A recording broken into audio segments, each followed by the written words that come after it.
২০২৫ সাল হবে বিশ্ববাসীর জন্য ভয়াবহ। সেখানে থাকবে যুদ্ধ, ভিন গ্রহের প্রাণীর সঙ্গে যোগাযোগ, এমনকি মানুষের মস্তিষ্ক থেকে মস্তিষ্কে যোগাযোগের অভাবনীয় উন্নতি। বুলগেরিয়ার রহস্যময় ভবিষ্যদ্রষ্টা বাবা ভাঙ্গা এমনই কিছু ভবিষ্যৎবাণী করে গেছেন। এছাড়া তিনি পৃথিবীর শেষ কবে, শেষ সময়ও জানিয়েছেন। বিস্তারিত জানাচ্ছেন সৈয়দ নওশাদ। ভবিষ্যৎবাণীর জন্য মৃত্যুর পরও বিশ্বজুড়ে বেশ জনপ্রিয় বুলগেরিয়ার রহস্যময় ভবিষ্যদ্রষ্টা বাবা ভাঙ্গা। ছোটবেলায় দু চোখের দৃষ্টি হারালেও দিব্য দৃষ্টি দিয়ে একের পর এক ভবিষ্যৎবাণী করে গেছেন। ১৯৮৯ সালে বার্লিন প্রাচীর পতনের ভবিষ্যৎবাণী থেকে শুরু করে করোনা মহামারী, সবই নাকি জানিয়ে গেছেন তিনি।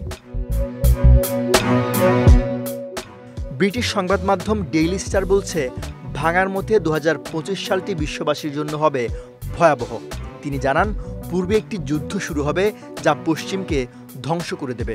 আরও একটি কথায় বাবা ভাঙ্গা বলেন, সিরিয়া বিজয়ীর পায়ে পতিত হবে, কিন্তু সেই বিজয়ী প্রকৃত বিজয়ী হতে পারবে না, যা আজকের বৈশ্বিক বাস্তবতার সঙ্গেও মিলে যায় বলে অনেকে মনে করছেন।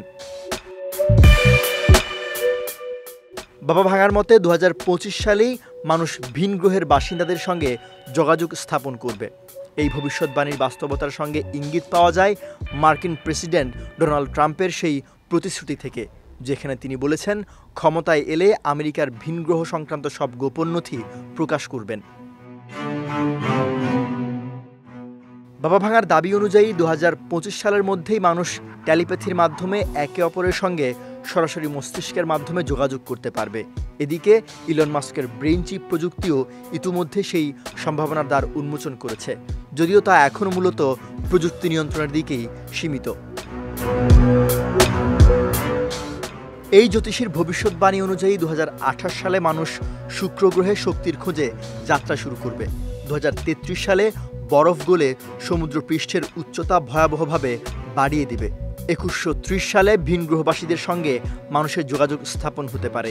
৩০০৫ সালে পৃথিবীর সঙ্গে মঙ্গল গ্রহের একটি সভ্যতার যুদ্ধ লেগে যেতে পারে, এবং তার সবচেয়ে রহস্যময় এবং ভীতিকর দাবিগুলোর একটি হল ৫০৭৯ সালে পৃথিবীর সম্পূর্ণ অবসান ঘটবে। সৈয়দ নওশাদ, বিজয় টিভি, নিউজ ডেস্ক।